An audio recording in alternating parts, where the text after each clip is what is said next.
So I'll just quickly tell you who I am. I'm Fiona Hughes. I don't come from your world. I'm a journalist, work for London Evening Standard sometimes and also Radio Times. But I'm a huge fan of outdoor art, so if I sound naive, that would be why. But anyway, also I should say, I joined the board of GDIF this year, which is a very fast learning curve. It's really fascinating. So, just very quickly, once I'm going to ask the two of you to talk about very briefly what you do, just to, in case anybody doesn't know you here. Probably actually most of you do know these two, don't you? No. And then I'm going to give you the 5 questions that Angus sent you so that we can go through those, and then we'll talk more generally, at one time about your particular shows. All right. Okay. Abigail Collins, hula hooper, ballet dancer, described as a terrific skills-based comedian, hilarious and flexible. Quite interested in flexible.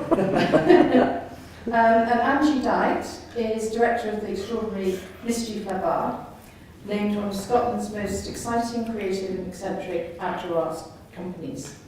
Thank you both for being here.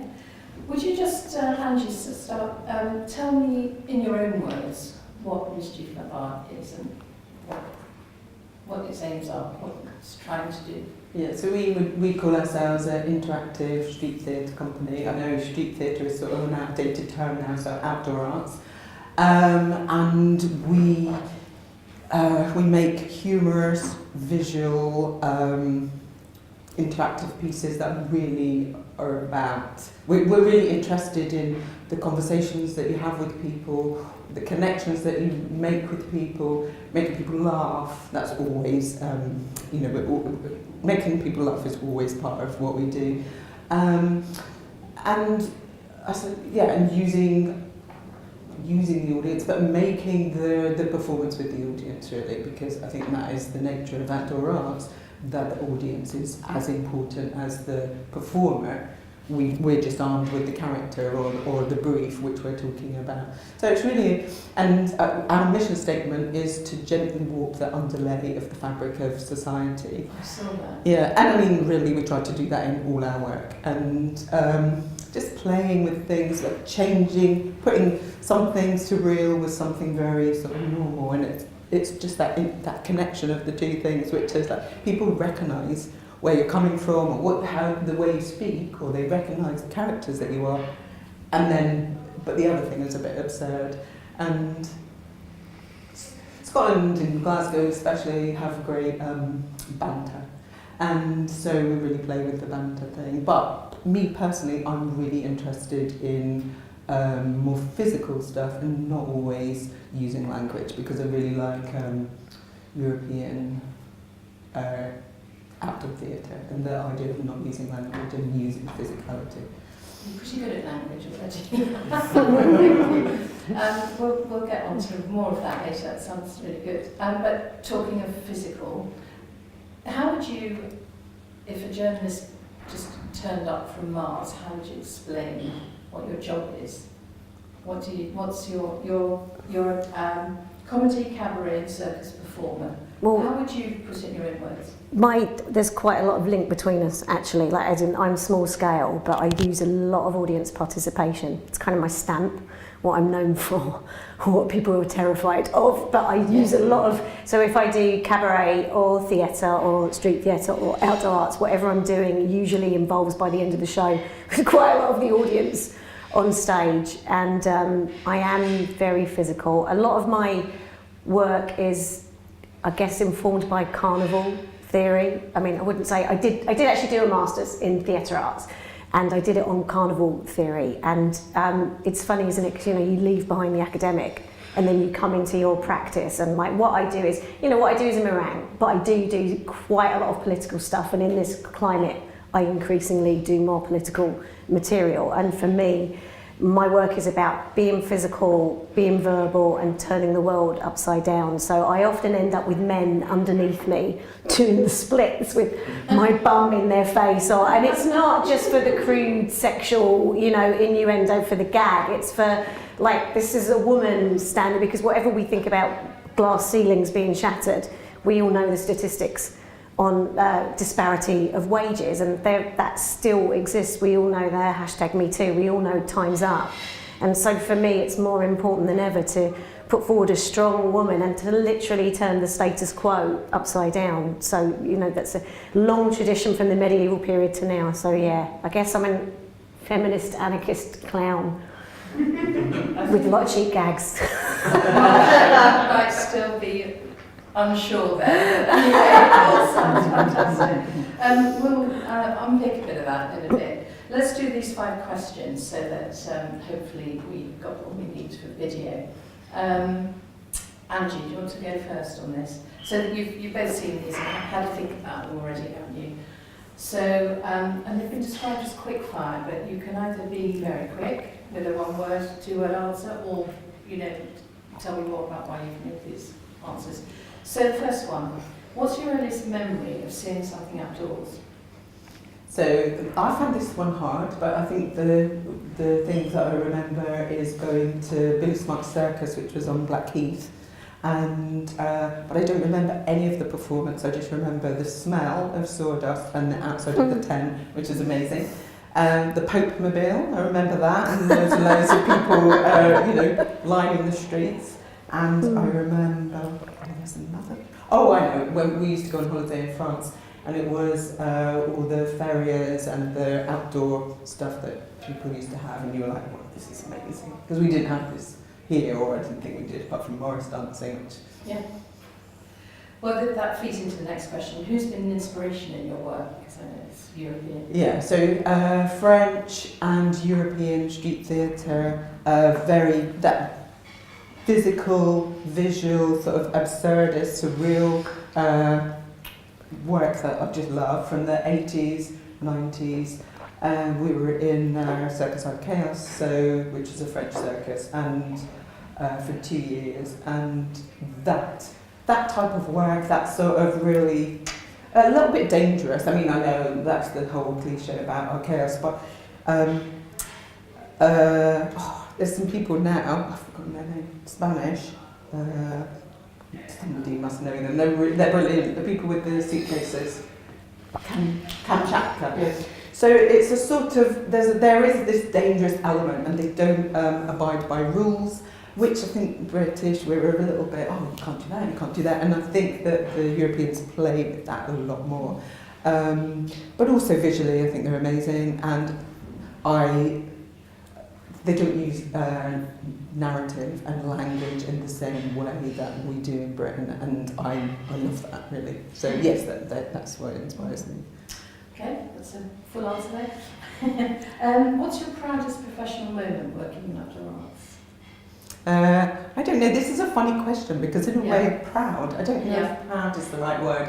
I think there are things that you're really pleased with. I'm really pleased when you're really working on something really hard, and it's like, and then you never like, well, you think it's going to work, but you know that everyone else is like, oh, is that going to work? Is that going to work? And it's like, when it does, when it does really well, like, our show Nursery Crimes, it was like, people loved it, and all the things that I was like, no, that's going to work, the sort of way it's going to walk through, I'm like, that is going to work, and so, and then it did, and you're like, yeah, cool, it worked. And so that really pleases me, but also I think the things that I'm really, I suppose, proud of is now I'm working with subjects that are a bit difficult, like mental health, depression and death, and how you can still communicate with people in fun, irreverent ways about serious subjects. And you don't have to, you can still do it in the same Mischief way, and the public sort of engages with that and reacts to it really well. They get the humour, they want to play with you, but they also want to speak seriously as well. And so I'm really pleased that we've been able to do that. I'm just going to switch so that you're not sitting there too much, I'm going to ask you the first 3 questions, then we'll come back. So what's your earliest memory of? There's so much parallel. I don't know if it's because maybe we grew up around the same time, but I also grew up, in working class Dagenham. And, outdoor arts wasn't then what it is now. And, my memories are of, like, the carnival, what do you call theatre? So my memories are going to, the fair or the show and somebody spruiking and getting you on the waltzers, come on ladies. And, everything is a piece of theatre. So there was that, the majorettes. My mum wouldn't let me join the majorettes, I had to go to ballet, but I was fascinated by like marching along the street and everybody looking at you in this costume. So there was that, and then my mum and I was lucky, I grew up it was quite rough where I grew up, but my mum took me to ballet and she took me to the theatre, she took me to see the ballet. But my dad was like the more anarchic one, so he took me to Covent Garden, and I can remember going to Covent Garden and thinking like, wow, look at this, like, this is uncontained, this is like, there's people just standing in the street and they don't have walls, they don't have and people are just gathering to watch in a sense that anything can happen. So I think that really kind of sparked something in me, and I did love ballet, but I always leaned towards the more anarchic, rule-breaking, so yeah, that was the start of it all. So that's, the second question is, who's been an inspiration in your work? The way you've maybe answered that, or do you have any other? What about from television or anything? Is nobody? Well, Victoria Wood and Julie Walters, French and Saunders, Joan Rivers, I Love Lucy, Lucille Ball, all of a lot of males as well, but a lot of females. But there's a guy called Richard Stamp, I don't know if any of you know him, the Naked Chef. So Stompy's been performing for years, and when I was many years ago, I think I was about 21 and went to Glastonbury for the first time, and I was just trying some like interactive theatre and just playing around with stuff, and I saw Stompy hosting the outside theatre stage, and these teenagers came along and he was like, he walked behind and aped them, and then they got annoyed, and the more annoyed they got, the more the audience laughed and the more Stompy did it, and it snowballed a piece of theatre out of nothing. And so that's what really, like, when I saw Stompy I was like, I want to be him. Also Chris Lynham. Chris Lynham has been going for years, and he is mad. He looks like a troll doll, and the end of his show is to strip naked, stick his willy between his legs, and he sticks a firework in his bum and sings "There's no business like show business." How it did actually go wrong, it did explode, and he did need surgery, but he still does it. So yeah, those are my, like, Leo Bassi, those are my, but also like the bigger, more lyrical, artistic stuff. But also for me, it's been more about individual performers and what they can do en masse, one person en masse. It's a bit egotistical really, but whatever. So do you have a proudest professional moment? I mean, I wonder if, what the question is really saying is sort of, what's your highlight? Sort of how would you like to be thought of? What would you like to be associated with of what you've done? Do you know Angus McKechnie actually was responsible for one of my proudest moments, and that was to perform outside the National Theatre, because I did study drama, I did want to be a proper actor, and I just didn't have the I don't fit in, because I grew up working class. It's different now, although we can't say classism doesn't exist, can we? But I grew up not feeling like I really fitted in, but couldn't avoid the performance bug. So, to be able to get changed in the backstage of the National Theatre and think, Judi Dench just used this towel, yes. And, hearing all the calls for the real actors who were going on stage. But Angus is really good at championing the whole of the outdoor art scene, because one of my bugbears as a solo act and as someone who I don't really like busking, because it takes, if I have the pressure of passing the hat, it takes the focus of the show away from what I want to say and what I want to do with the public, to always being, I've got to pass the hat at the end. I need to keep the audience together. Whereas I'd rather entertain 5 people who are going to get something out of it. But if I've got the pressure of passing the hat, I need to keep the crowd. So that broadens, that makes my show much more tabloid. And this is the problem we've got between larger, more artistic stuff. And I'm not going to, I had a debate recently with a festival who wanted me to go and perform. No retainer, no travel, no accommodation, but nothing, and they were paying larger groups, which I get, but it's like you're asking me to come and give you my show for free, and also this was in a wealthy part of the country, and I'm like, I politically I cannot do it. I can't So do you it. made the assumption you'd be able to collect a load of money. And I would have been able to Yeah. pass the hat, but for Yeah. me it was more important to say to them that you, and this is why to perform outside the National Theatre with Angus and just think, the people had stopped on Waterloo Bridge. This sounds so egotistical, but to see a massive crowd stop on Waterloo Bridge, and one thing I hope is that those people go every day backwards and forwards to work and probably never come inside the National, because arts is still upper middle class. Most of my friends never went to the theatre. I do workshops with kids in, rougher parts of Wandsworth. They've never been to the theatre. We were trying to get them to do a show. They don't understand the concept of, all right, I'm here on stage now, and and then I'm going to walk off and talk to my friend. It's like, no, you've got an audience. The space is different from real life. It's a artificial. So I hope that, in a small way, if people saw my show and they were more aware of the National, and then they went to see Hedda Gabler, then, because I do love conventional drama, maybe I did a good thing, maybe not, who knows. Thank you. So you've actually answered the next question anyway as well, which is what's the best thing about the sector? So do you have more to say about that? Did you talk about it a little bit? What's the best thing? If you're saying to new people, what's the best just thing? Explaining, why, I suppose it's sort of why you do it, really. Yeah, so definitely it's about connecting with people and the fun that you can have, the playing that you're having with the public and vice versa, and just reaching, exactly that thing of reaching people who don't necessarily access it, who don't have the money, who don't have this, making art be part of everyday life, and theatre and this type of thing be part of everyday life, and it's for everyone. You shouldn't just have to pay for it. But also, so I think that performers, makers of work, that's amazing. That's like why you do it. But then also I think the other thing is like you become, like, I don't know you, but obviously I'm a good friend of Stompy's, and so that's quite funny. So I think we probably connect somewhere. And but it's the camaraderie between everyone. So like you might not see someone for like 5 years or something, like the Grand Theatre of Lemmings or Desperate Men, who are like people that I sort of grew up around, and it's like, but they feel like you're really close sort of mates, even though you don't know that much about each other. Your families, and every time you see each other, it's like, there's this sort of support network going on. It's the same world. We're like workmates, aren't we? Even though, and it's, and I love that thing of like everyone's working to the same end, and it is about giving people free work and making people have a good time, really, and that feels good, doesn't it? Yeah. So the final of the 5 questions is about a particular outdoor performance. Is there one that's really etched in your brain?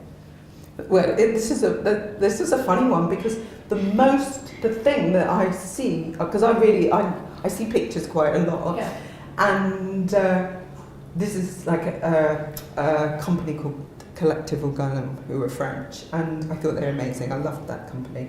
Their stuff was quite bonkers. It was promenade, and they moved you here and they moved you there, and it was quite weird, and obviously significance in my nursery crime sort of thing. But I went. It was a long time ago, and we had opened a performance cafe in Glasgow, and it was just like for a festival. Was this? Sorry, just a long time ago. 92. Okay. So in Archaeos, we were in Archaeos, and that finished. And then with the chef from Archaeos and some of the people that worked in the Irish chef, we set up this. Well, we did it at Glastonbury, a 24-hour performance cafe, and then we Glasgow, because they had Glasgow Fair Week, which is like 2-week holiday that they would have every year when the factories closed. Yes. More like traditional. And so we ran this sort of performance cafe, and but we were also looking after the artists. So I was looking after these Russians from Rostov-on-Don, which is the twin city with Glasgow, and they were doing, it was like a young people circus. But so I was sort of looking after them, and then they invited me back, like their lead is obviously not there because they were all under 18, to come and have vodka at their thing before we went to the show. And so we were all sitting around having slices of white bread and vodka, but it was like really, you know, like that. And by the time I got to the show, I was so drunk. Like I just, it was terrible. So I missed the show. I was like, oh, this is awful. You know, like my favourite company, I don't know. But images are in it massively. So this woman in a bed, or standing in this bed, and she's like wearing a long white nightie and like hair all over the place, and they just kept moving the bed all around. And that to me is like an image I see really a lot. And it's like, so actually, out of all the shows, well, that and dog tree climbing things, I remember, yeah. So images. You connect those images in your head. When you see something, you think, oh yeah, I've seen that, or that was like in whatever. I don't know, they just come in my head sometimes, and you're like, oh, that was amazing, wasn't it? Yeah, they're quick with words, aren't they? Yeah. Let's just quickly ask Abby. Done it? I'm so sorry.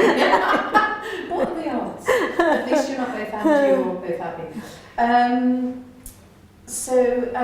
What about this fourth question? To someone considering working in outdoor arts, what is the best thing about the sector? So, really, that question I think is, why do you like doing it? Why do you? I really thought about this one because I'm like a lot of people in the arts. I'm pro-Remain, anti-Brexit. I'm not an EU cheerleader. You could talk all day about the politics of the EU, Catalonia, you know, bad. But on the whole, thought we were better in than out for many social political reasons, and also on a personal level, because ever since, was it 96, the fully open borders, this is all I've ever known. And I go and get paid very well in Europe, and I bring the money back here, and I do pay my tax, and I pay my tax here. So, you know, for me, I've never known anything else, and I've worked all over the world, and I've gone through the visa process, but whenever you work in Europe, it's like, can you come in 2 days' time to Holland? Yeah, get on a plane, get on the Eurostar, off you go. And so this is what I'm really concerned for current artists. I mean, I'm 47 now, I'm still working. Book me. But for people who are sort of in the middle of their careers, and for people who are just starting out, we don't know the shape of this. And an agent I work with in Holland has already said to me, I'm not taking on any more British acts right now. Really? Because he puts money behind the acts. You know, they go in the brochure, he sells them onto festivals, and if we don't know what Brexit's going to be, but if you need a visa and it's €200 to get a visa, or he's got to go through the whole paperwork process, he's not going to bother with that, because as we know, there are thousands of brilliant European acts. And it's not that Europe is punishing us, but I think that, you know, we're floating off now, and they have enough of their own pool to draw from, and as we float off, they draw in tighter together. So, but I would say to anyone starting out or in the middle of their career to carry on, because as well as working in Europe, I've worked in Brazil, Colombia, the Seychelles, Japan, Australia, New Zealand, for which I did do the visa process, and the best thing about it for me has been to see cultures in their element, that I'm performing for. If I go to Spain, I'm performing for the local people, not for the tourists. In Japan, that you see, and often, you know, you see the inside of a plane, the inside of a train or a taxi, the inside of a hotel room. You go and do the show, it's amazing, and then you get back on the plane and leave. But for that time that you're with the audience, you're immersed, you're the alien. It's a very great question that you started with, because you're the alien that's landed, and it's up to you to try and communicate with them, for me as an envelope pusher, to try and push their buttons, but without, you know, the clown Jonathan Kay, he says that you should always leave the audience where you found them at the start. And, you know, maybe someone like Augusta Boal, Theatre of the Oppressed, might argue differently, Dario Fo, that, you know, if you don't make a change, if you don't kick up some, there's two arguments to that, isn't there? But for me, it's like I want to go as far as I can go with the audience, but I don't want to leave anybody psychologically damaged by the end of the performance. And especially if I'm going into somebody else's culture, and some cultures that are more, you know, sort of traditional in their gender roles. That's a really hard one as a female performer. Like, I don't want to offend you, but I do want to push you. So yeah, so I think the experience that it's afforded me to go and experience other cultures, and also the camaraderie that you bump into people you know all over the world. Because it's not always easy. You know, if you land in Japan, you can't read the signs. You don't know where you are. You have to wait for your driver to come and pick you up. And as a solo performer, it can be really isolating. So when you see people you know, it's like, oh, thank you, let's go and drink sake. It's just, yeah. No, I mean, it's even with Brexit, I'm hopeful that it won't be as dire, that maybe with organisations like this and a real push through the arts sector that hopefully the legislation won't be, or that there'll be some kind of special dispensation, and that, you know, it will carry on, because culture might be at the bottom of the agenda. Yeah, it is. Let's like face it, arts it and is. education. I mean, it's disgusting. Yeah, arts, education, healthcare. Who needs them? It's an interesting problem. I hadn't really thought about it. Yeah. Well, let's hope it's a solution. Okay, let's go back and talk a bit about earlier careers and stuff. Angie, just very briefly, how did you get into this sector? Did you get a drama training? No, I went to art school, and then when I left art school, I had read in the Face magazine about the Zap Club. I was like, I'm going to get a job there. That's where I'm going. So I moved to Brighton after there, and that's what I did. And yeah, it was an amazing experience. Loved a brilliant place. Also, I suppose it was the time of alternative comedy starting, but very performance-based alternative comedy, and you got the opportunity to perform yourself and stuff. And then we moved to Glasgow, partly to set up a new club in Glasgow, but partly because coming from the south of England, you're like, do you know what? I really want to see what the rest of the country's like. And also I wanted to move to France eventually, but... going the wrong way. Oh no, I was like, right, if you move, you have to stay there for 3 years. So we were saying after 3 years we'll evaluate it. And I was like, and then we'll move to France. But then we went to Abigail, the French circus, and then partly put you off moving to France because of the bureaucracy, but also we were like, no, we need to go back to Glasgow, live out this 3 years because we weren't really there, but also earn a living because we had no money, and that's how we started Mischief. So we started to do a couple of little things, and we started in a nightclub. So we were doing durational, like 3-hour durational sort of daft pieces in this nightclub for 2 years. And at first it was just Ian and me, and then we got other people. And so we did that, and then it was a time so that was in 92, and Glasgow had quite a lot of money. So lots of people used us, and like bars, and we sort of advertised other people's clubs, and there was loads of council festivals, and so yeah, we had a lot of work, which was amazing. The good old days. Yeah, but we used to be like, where's the competition? That would be the other sad thing, is there isn't any. There used to be these 3 acrobats for about 2 years, and then they were gone, and you're like, this is bad. Why is it that people aren't able to get into this game? And I think it's even worse. Well, in Scotland it's dire. Right. Okay. Yeah. And do you have any idea, is that because money's dried out? Yeah, it's money. Right. So there is another company that sort of facilitates outdoor work, and it maybe sort of 6 years ago it started to get good, but in the last round of funding, and we lost our funding, but in that last round, really nobody's getting the funding. But we're trying to, I think people at Creative Scotland do value, they value us, and they do value outdoor arts, but I think not all of them, and not the management at the top. And it's like, you need to understand how important it is, and how, they keep talking about, oh, we're losing audiences, theatres are losing audiences. It's like, well, no wonder, because what are you, they haven't got the money, or it's like, what are you giving audiences, really? So I'm not claiming that we're giving audiences everything, but it's just free work is really important, I think. So how are you coping with having lost the funding? What are you doing about that? Are you having to fill in forms and apply for everything available, or are you just... Well, obviously we had a 3-year plan, so that 3-year plan is sort of out of the window, but the projects still exist, and so we're applying for another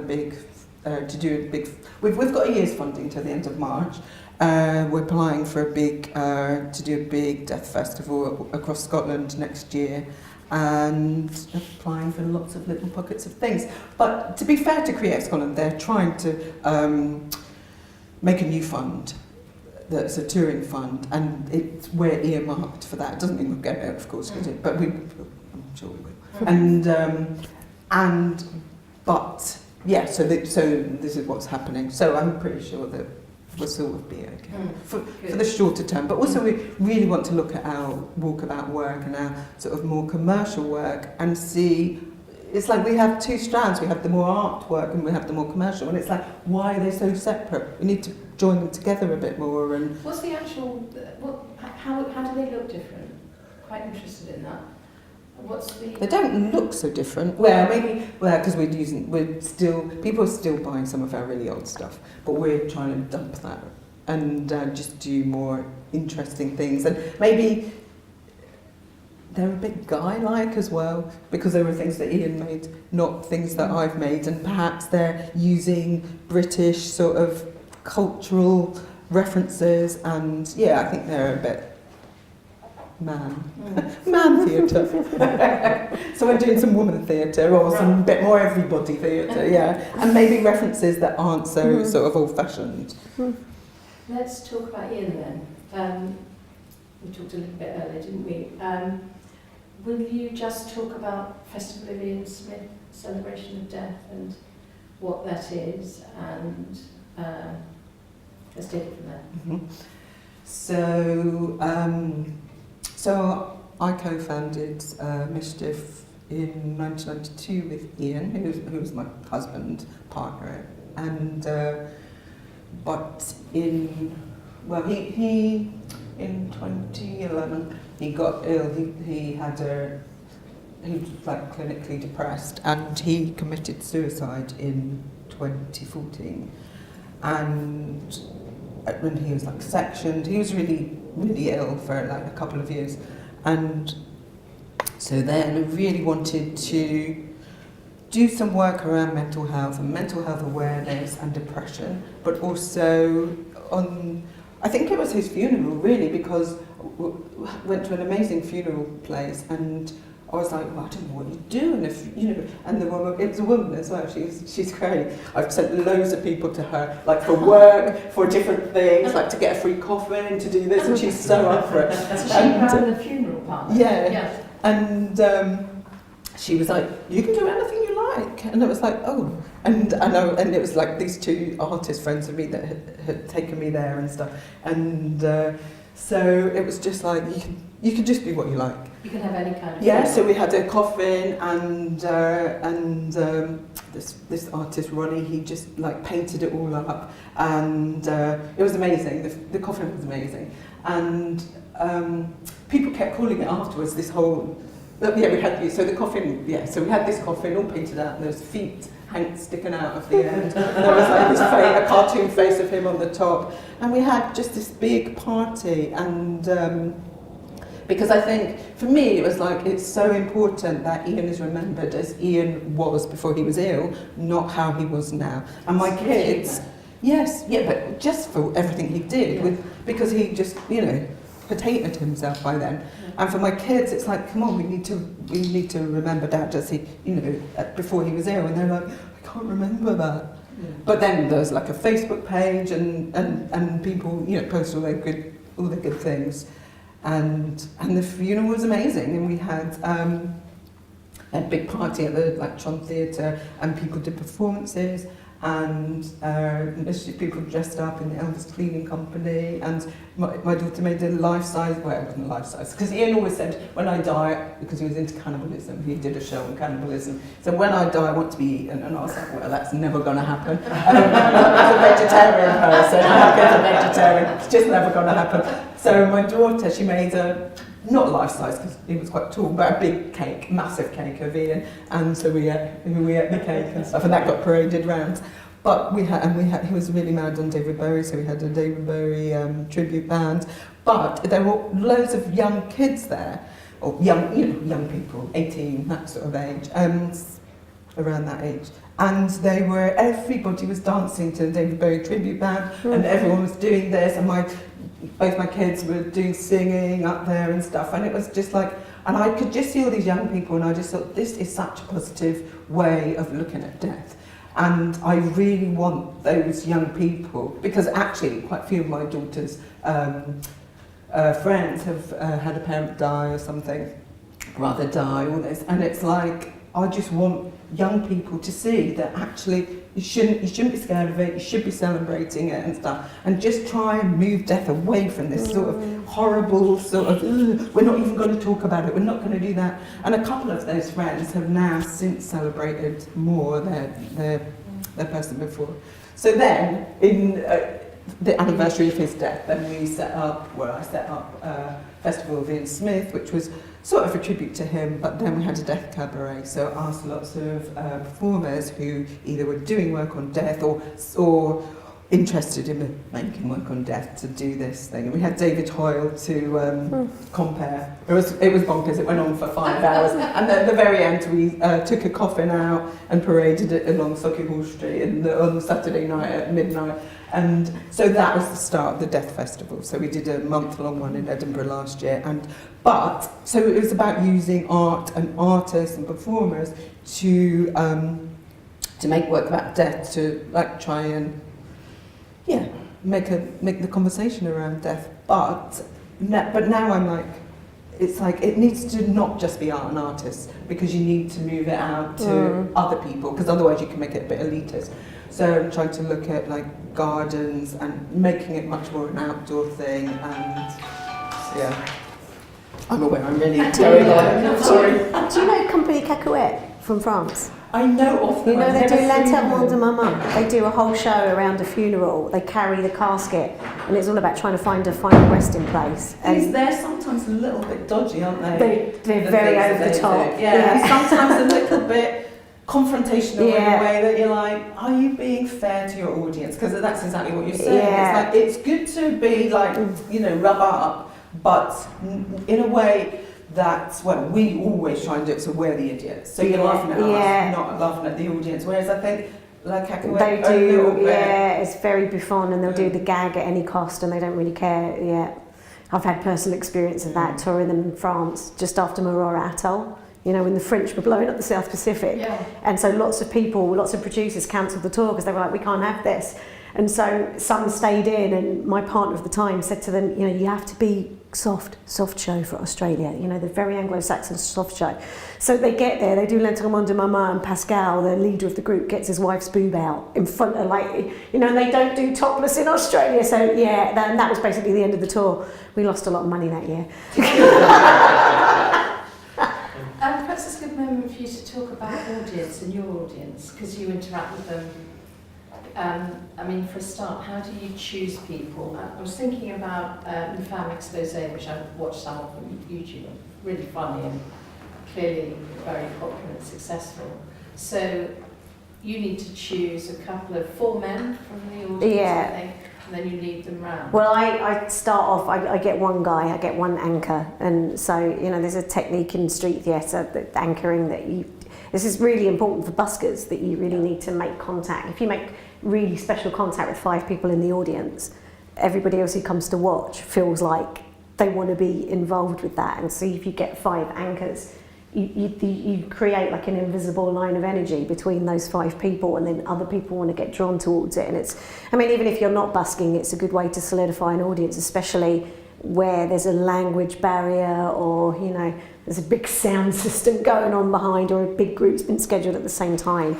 So I anchor with someone, and wasn't always easy in the beginning. I made a lot of mistakes, and I came up with techniques and ways to get people on stage. If I give somebody something and then leave them with it, and then they say, oh, can you just bring that? Oh my God, now you're in the show. And I do it in cabaret as well. I use a lot of audience participation in whatever I do. So it's just it's about talking to people, not at people, and that I think is the major difference between theatre and street theatre or outdoor arts, is that we interact. We don't act. We interact. And it's vastly different. There is an interesting crossover, I think, happening with sort of immersive stuff, you know, that is obviously happening a lot in the kind of, I don't know how you term it from your side, but, you know, kind of traditional theatre. So, you know, promenade shows, I'm thinking, where the audience has to do quite a lot of the work, or think they do, but actually they don't, you know, but they feel uncomfortable as part of the thing, slightly at risk putting themselves in that situation. But obviously, this is perhaps now you can talk about your Nursery Crimes. Which is that kind of show, isn't it? Yes. What are the particular challenges of putting on something like that? Well, I suppose because Nursery Crimes is a site-specific, site-sensitive show, then it's about reacting to the space and using what the space offers. So it needs to be different every time because of what there is in that space. But that's actually really exciting, I think, to be able to do that. And promenade is my favourite thing, actually. I love it. And so, like, in the past, there used to be quite a lot of promenade stuff, and you're like, oh, yeah, I want to do that. And we have done a few, but they're brilliant because they're a whole new world. It's like you're inviting people, the audience, into this whole different world. And for that time, they are just living a different reality. But I suppose the biggest challenge of that is being able to, well, there were lots of challenges with that show. Money is always one. But that one was inviting lots of different artists to bring something. And then also making a show around that and making the walk around that. But I think the challenges were about timing and place and being able to lead the audience around this space, accessing all the artists and So they having want to act in a certain way, controlling the audience. We controlled them so Yeah. much by the end. Yeah. Yeah, it's like you've got that long in that space, you've got that long in Yeah. that space and that long, and that's the only way it was able to. Yeah. We were able to do it really to get so many people through, and it's in a long thin alley. So actually, yeah, you can't 30 people we were putting through at a time, but I think unfortunately to make it cheaper, you're going to have to put more people through, but then people lose that intimate thing and they lose it. Like, I really hope and think it worked that groups began to, they're like, hey, I'm in this group and we're all together, and I mean, it was freezing cold where we did it in November. But So the show itself is, it's the dark side of nursery rhymes, isn't it? And people go around and they either get accused of crimes by the looks or they have to solve them. How does that? no, so I never really wanted to talk too much about it, or you don't want your audience to know too much. Yeah. But I suppose the premise is about the crimes, hidden or otherwise, really, that are inside nursery rhymes.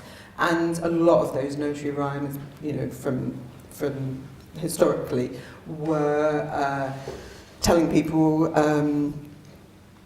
they had ulterior motives, and they weren't maybe just for kids. So, Like from Red Riding Hood or something, kind of parables, is that? well, no, I think like the Goosey Goosey Gander is. It was about a prostitute. A goose used to be a prostitute, and that's about the prostitute of a priest. Sort of, they're asking, hey, and the old man, there is the priest, and there was a lot of religious sort of messages hidden in some of those, and also like Mary, Mary quite contrary was about Mary the First. And the silver bells, the cockle shells, and the pretty maids all in a row were instruments of torture. And so all things like that. It's like, and we don't really know those. We're telling them to our kids nowadays. Mm. But also then, it was also about playing with morality and the idea that these nursery rhymes are putting kids in their place, and pop popular culture has done that throughout. Throughout, and so I was looking at popular cultures also, and like definitely in terms of like the police, there were police. So you move to one, you go in and it's the nursery crime scene, which maybe people were really going to think, oh yeah, this is what I expected and stuff. But then it changes, and it's looking at other popular cultural crimes and misdemeanors, or sort of made up things. Like, so the police area was very sort of based on sort of 1980s, 70s, 80s sort of cops. So the sexism, the sort of like patronising, the intimidation, you know, you're guilty. And so playing with that, but still being fun, always trying to be fun. And then the different artists were exploring different things like torture, little girls should be seen and not heard, that type of thing.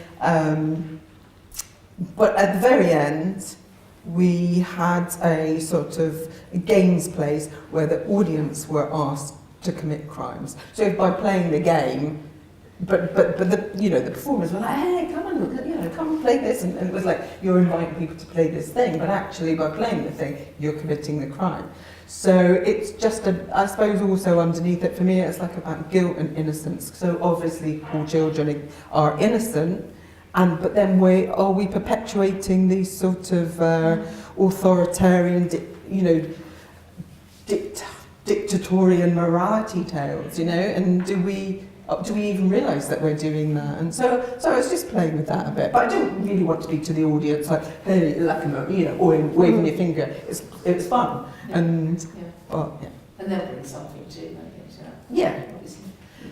That sounds great. I just wanted to get that in so we didn't run out of time, but I'm going to focus now because you haven't had much time to talk. It's fine. No, it's because you've got so much, both of you to talk about. Let's talk about the risque. Quite a lot of your comedy is quite risque, isn't it? Is that, why does that appeal? What are you doing? I mean, I'm thinking about, I saw on YouTube, Band of Gold, you were disposing of your husband in a blender, I think. Yeah. And there was a bit about a pubic hair riff, which really was crying laughter. And the Velvet Burlesque, you could talk about that maybe to start. I perform, I compare on the special act at a lot of variety nights now, and there's a lot of, you know, what we used to have as a variety night. Burlesque has really given the variety a resurgence, and to me there's not, it's indoors, but to me it's the same kind of spirit, because in a burlesque night, even if I'm in a theatre, I'll say house lights up and I'll go and climb and crawl all over the audience, still bring the audience up onto the stage. And it's, you know, and the nature of burlesque is, whatever you think about it politically, it is about, you know, that you whoop, you whistle, you appreciate. And there is an argument to say, oh yeah, you know, it's just women taking their clothes off, who's empowered? And then there's this whole thing about the male gaze or anybody's gaze. But for me, I don't have a problem with burlesque. You know, I don't wear very much on stage. I think it's quite clear who is in control, and I think it's quite retrograde to say you can't be a feminist if you're wearing shorts or whatever. I mean, it's such a weird time to be alive, isn't it? It's just such a, with what's right, what's not right, cover up, uncover. There's a lot of what you should do, and I think that I've always been about, well, why should I? I don't want to be deliberately offensive, but why should I? So talking about, I was listening to something with Victoria Wood this morning actually, and she was saying, I don't mind talking about snipping my pubic hair, but I don't want to talk about my tea towels. And I'm exactly the same with that. And for me, it's about social mores. It's like, well, why wouldn't you talk about your pubic hair? When the first street show I did, Fire on the Nile, I used to get two men out to parade as centurions, and I put panty pads on their shoulders for protection. And I used to say, do you feel confident now, love? Do you feel dry roof top sheet? And I used to say it's period costume. Okay, that really rubbish pun. But what was really interesting, especially somewhere like Australia, is I lived there for 10 years. I found it deeply conservative. I would see there'd be a man put a condom over his head and blow it up, and because it's it's a balloon, kids. Yeah. And yet, when I put the panty pads on, I'd see women wheeling their prams away. Yeah. I mean, bloody, talk about a bloody, literally, a bloody cheek. Yeah, and for me, that's like, I don't want to go fling blood at the audience, but if I can't bring out something that the government regards, or used to regard as a luxury item, that, you know, more than 50%, or depending where you're in the world, 50% of the world's population use, and if you can't laugh at that, and it is for me about making people laugh at stuff you shouldn't laugh at. I mean, there's lines to be crossed, like racism, sexism, homophobia, but there are discussions that need to be, and now more than ever, right, because now when you've got someone who supports the EDL saying, don't ever go at me, don't punish me because I'm patriotic, it's like, but are you, and people are using this all sort of, you know, this, we've got to a crazy stage, and for art and culture, I think it's vital now, because I've had festival directors say, don't do that, someone will complain. And in Europe still, if someone complains, they go, thank you, it is okay. I have had a complaint about your show. Oh, this person was so angry. They were, oh, thank you, you're an artist. You're an artist. And to me, it's not about being deliberately offensive, but if we can't. And so the show Femme Expose, I'm a Russian immigrant, and you know, people think it's like, you know, oh, you sort of, are you being racist? I'm like, well, I'm the great-granddaughter of a Russian Jewish immigrant, so, you know, it's like the G word, ginger, you know. But, you know, I, as far as I'm concerned, I've got an in to that. Nobody knows about my Russian Jewish ancestry unless I say, but I tell you, I can say it to some people, and I see them go, we thought you were white. And so for me it was about, you know, I created this character, I started as the bag lady with these like manky teeth, and I'm hitting people with the bag, and then I, you know, come out as my former glory. And it is a bit of a cheap gag because the audience respond better when I'm in red hot pants with my squeaky boobs and looking like a girl, but I'm still pushing the boundaries by getting men out and climbing over them. And for me, like, you know, the Russian joke, I got stalked by a Ukrainian academic. Because as the character Katinka, I talk about just like the great nuclear reactor of Chernobyl, my heart is still burning after all these years. Which, as far as I'm concerned, is a joke about the fact the nuclear reactor is still burning. There's a great big, you know, radioactive elephant's foot leak. And this woman got so upset with me, she got my contact from the festival, and she stalked me. She sent me email after email after email, and I had to say to her, I am from Chernobyl, and all those children died. And I'm like, yes, but it's not. You know Tony Marchant? Do you know the playwright Tony Marchant? Wrote a play called Raspberry about, you know, there's a conversation between two women in a hospital, and someone tells a joke about a kid in a wheelchair, and his dad's like, we're going to cure you, son, I'm going to take you to Lourdes. So they take him to Lourdes, they wheel him into the water, he's touching his knees, praying. Right, you ready, son? Wheels him out, he's got 2 brand new tyres on his wheelchair. And so this to me is where we've got, right, it's culture and comedy, humour, takes education to decode, and I know I'm a product of it. I went to a 1,500 strong comprehensive school where we shared a textbook between 4. Kids on the end, like they're going to be bothered to read. You know, you had to grab the textbook, and I grabbed the textbook because I wanted to learn, and I'm lucky I went to uni. I did a bachelor's, I did a master's before fees came in at the end of the grant system, because I'm risk averse where money's concerned. I wouldn't have gone now. And so humour and culture, they take education, and as we all know, like the internet is dumbing us down, tabloids are dumbing us down, there's a continual dumbing down that people don't even realise. And so for me it's important to make those jokes, because if you're upset, talk to me. Now we're having a debate, and this is where culture gets really interesting. And I mean, there's a difference, right, between Roseanne Barr off her face on on medication and making what is truly a horrid racist comment, and between someone saying, well, wait a minute, is this a bigoted joke? Are you exposing something, or are you shoring it up? And that's the conversations that we still need. We need to be having. It's so interesting, isn't it, that area of free speech, really. Yeah. You mentioned the EDL.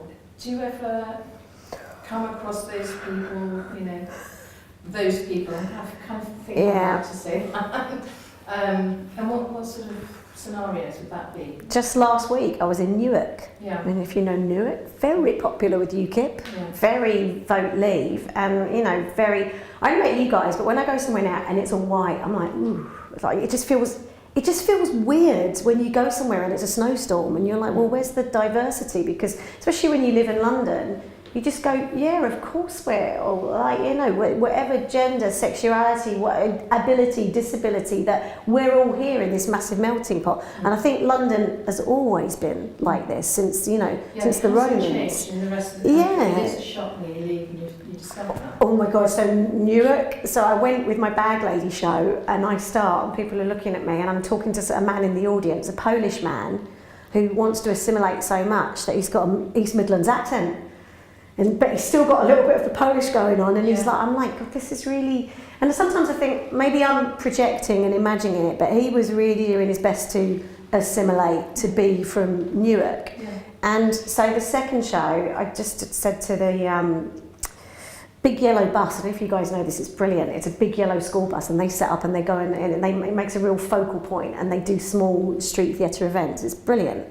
So I just said to Scott, my boss for the day, was like, come, I'm going to just drop the character. I'm going to just drop it. And he's like, that's absolutely fine. For me, that's like, crap, you know, like there was a time when I was like, I'm an artist, how dare you? And now I've got a mortgage, I'm like, mortgage. Yeah. Mortgage, my neighbour's got Japanese knotweed, what do you want me to do? Yeah. Just within reason. So I just dropped their character and I just went out and I was like, talking to the audience like that. And you're white working class now, you're one of us. But for me, maybe that is a way forward because within that, I still made jokes about Brexit. Yeah. I still push the buttons, I still get men out of the audience and like you on your knees and I'm standing up and you will do what I say and then I'll climb over the top of you. And I'm thinking that you sometimes have to do baby steps. And the thing about Brexit is that it's fractured the country, right? That the fault lines were there all along. But what it's done now is like it's a San Andreas fault that's like, it's opened us up. And I do a lot of shows, the burlesque shows in particular, in the North and in the Midlands. And I get why people voted Brexit. Like when you go to somewhere like Blackpool, where 1 in 5 children is malnourished. They're not anorexic, let's get it, you know, because they live out of packet food. And that's what we're up against. And you can either take the sort of kind of cacahuete thing of like, up yours, I'm right, you're wrong. Or you can say, okay, how do I keep coming across to you? But I find generally that, you know, the laughter is the tool, that if you make people laugh, even if they don't agree with you, if you make them laugh, they are open. And while people are open, you have a chance to move forward, even if it's this much. You know, it's a baby step and you move 2 steps back, at least you keep the channels open. And I think humour is, it's the social lube. So talking about audiences, you've performed all over Europe and Australia, you said, and Colombia too, I think, probably other places. Have you noticed a discernible difference, particularly if you're doing something that is more towards burlesque? Have you noticed a difference between those audiences, a response to you as a female? You know, in Europe, people care less about nudity. People care less about bad. Well, for a start, if you swear in Europe, they don't really. They sort of like, oh, I don't really understand it, but they care less about nudity. There was a French group, I can't remember, who did this amazing dance piece in the street with paint, and they were rolling around naked, and you know, they were making the artwork as they were going, and it was in the middle of the day. And in Belgium, like people standing there with their kids, and no one was going, whoa. It was just like, look at this. Because they think of it as art and they see it as art. And so they don't have a problem with nudity, and they don't have a problem with the crude sexual stuff. And for me, it is the carnivalesque, because I did academically. That was my academic study, and I like it because when people criticise me, I'm like, oh well, you know, in Rabelais and his world, Mikhail Bakhtin, see, you don't know. So audiences are warmer in Belgium when they'll start looking at you like this. And it's not that they're not having fun, they're having fun on the inside, and sometimes they forget to tell their face.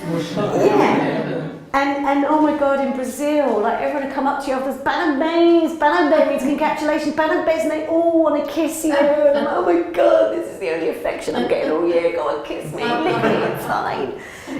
People are different, but and Japan, they, you know, sort of watch you, but they're also polite. But underneath it all, I still think, whatever culture we are, we're fundamentally the same. Because I have women watching my show, you know, in full purdah, and I can see their eyes crinkling. And Really? the only time I've had a problem, I was rehearsing in a park in East London once because I did this big prop and I needed to, and it gathered a crowd, and I was like, oh great, this is a test audience. And they, you know, East London in East Hams, very, you know, lots of big Muslim community there. Yeah. The men were playing tennis. They weren't bothered by me. They don't care. No one came over and wagged the finger.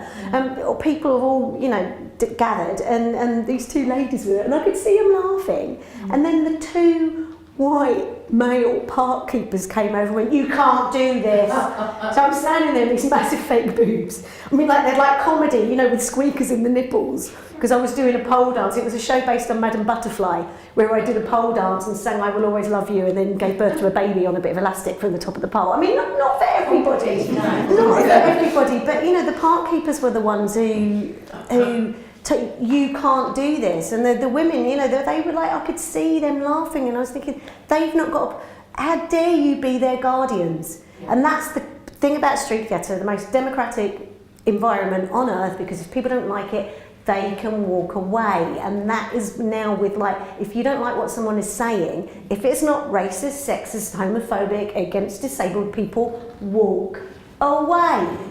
Or come and talk to me at the end of the show and let's engage and let's have a dialogue and a debate about it. But, you know, yeah.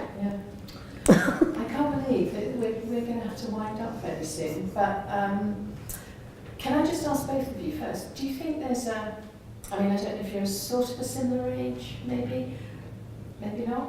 Anyway, you've already said how old you are, but I won't go there too far. But do you, I'm older than both of you, by the way. We've got lovely skin, dear. All of you, Lee. Oh! Actually, it's not supposed to. But anyway, is there a secret sell-by day for female performers? I was wondering. You know, by secret. Not at all. I think older, there's more comedy, definitely older, and actually it's quite nice to sort of age yourself, and maybe it's in the middle that is the thing. So you're either trying to be young and fun, or you're this character. Yeah. And the character is more fun, and the character can engage with all types of people actually. So no, I would say definitely not.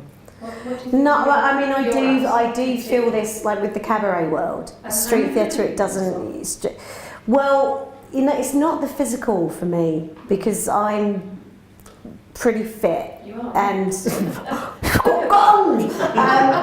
and I don't have any intention of stopping moving, because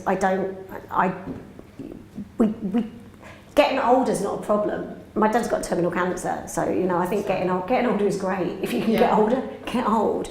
You know, but the ageing thing, like, I'm not concerned about trying to look like a woman half my age. But for me, it's actually quite politically important. I'll tell people on stage how old I am. It's quite important to say, well, I'm still hula hooping. I can still do a handstand with a hula hoop on my foot. And that's also smashing the barriers about what's acceptable for women and women of a certain age, because I think we forget in our bubble, don't we? And then when you go out and do street theatre in a place like Newark, I'm like, my bubble's been punctured, and here I am, and this is the way people in the everyday world work and what they perceive. So I think, no, I mean, I do feel it in the burlesque, because you don't get, I mean, I don't do burlesque, but you don't get many older burlesque performers, and then when they get older, they're all, Sunset Boulevard.